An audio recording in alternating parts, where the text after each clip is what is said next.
देखिए केमिस्ट्री है क्लास 10 का, चैप्टर नंबर 4 है कार्बन एवं उसके यौगिक। इसका एक बहुत ही इंपॉर्टेंट क्वेश्चन है, ये कई बार एग्जाम में आता है। ठीक है, देखो लिखता है समावयवता किसे कहते हैं?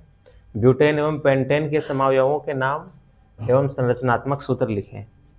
ठीक है, ब्यूटेन और पेंटेन के समावयवों का नाम लिखना है और उसका संरचना सूत्र लिखना है। ठीक है, तो देखिए सबसे पहले इसका डिफिनेशन ये है कि ऐसे यौगिक जिसका अणुसूत्र समान हो लेकिन संरचना सूत्र अलग अलग हो। ठीक है, ऐसे यौगिक जिसका अणुसूत्र समान हो मतलब सूत्र सेम है लेकिन उसका संरचना सूत्र है वो अलग अलग स्टाइल में बनता है। ठीक है, इसे हम लोग समावयव कहते हैं और इसी घटनाक्रम को समावयवता कहा जाता है।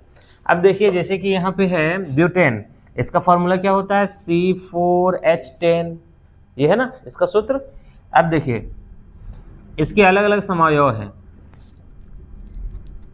इसमें जो पहला नंबर बनाएंगे हम लोग, यह नॉर्मल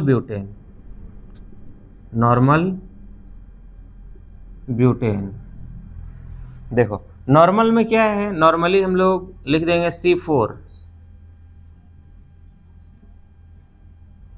देखो C4 हो गया और H10 H1 2 3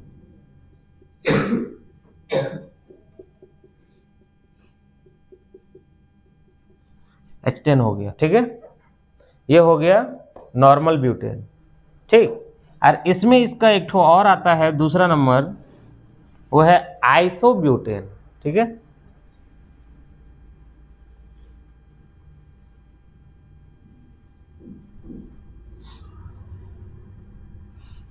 आइसोब्यूटेन ये है C4H10।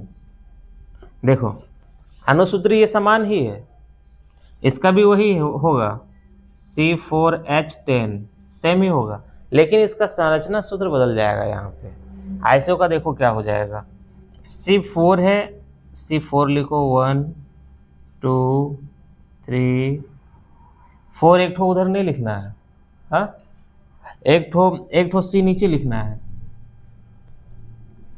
तो यहाँ इसके नीचे हम ले जाते हैं, यहाँ C लिखते हैं, एक ऐसे बनाना होता है हाँ आइसो में। अब देखो इसका H देना है 10, 4 5 6 7 8 9 10।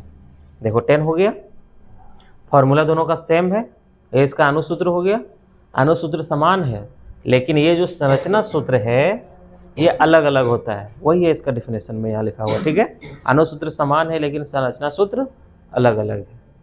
ये समझ में आया? ऐसे ही इसका संरचना बनाना है। अब आता है पेंटेन का number.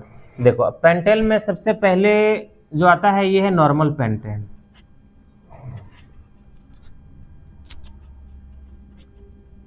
Normal pentane formula same रहेगा C5H12। अभी देखो नॉर्मल पेंटेन कैसे होगा, C4 5, C5 हो गया और H कितना 12, नॉर्मल में सेम लिखना है इसी तरह से।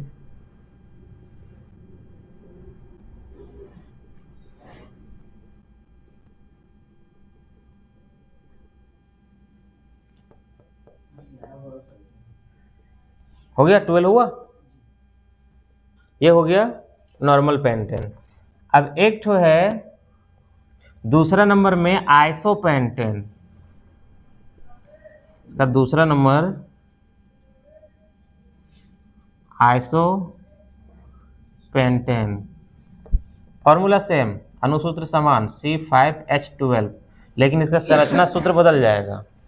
आइसो में क्या हो जाएगा, एक नीचे हो जाएगा। ठीक है, देखो 1 2 3, तो फिर इधर हम 4 ही लिखेंगे, है ना, एक नीचे लिखना है, इधर इधर कहीं भी नीचे कर दो एक, यहाँ पे एक हम नीचे कर दिए। ठीक है, अब देखो H सब में लिख दो,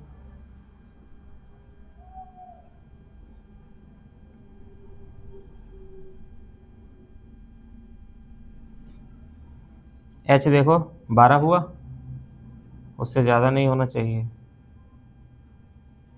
ये हो गया। आइसोपेंटेन।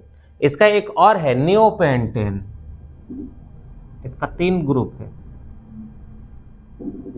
नियोपेंटेन, अब देखो नियोपेंटेन में C5H12 सेम होता है, इसका संरचना सूत्र बदल जाता है।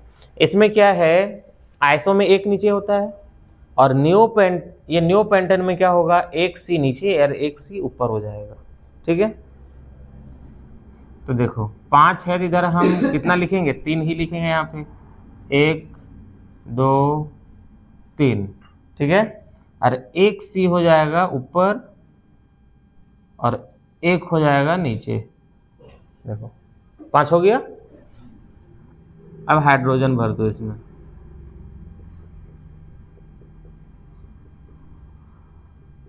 ये 12 से ज्यादा नहीं होना चाहिए। देखो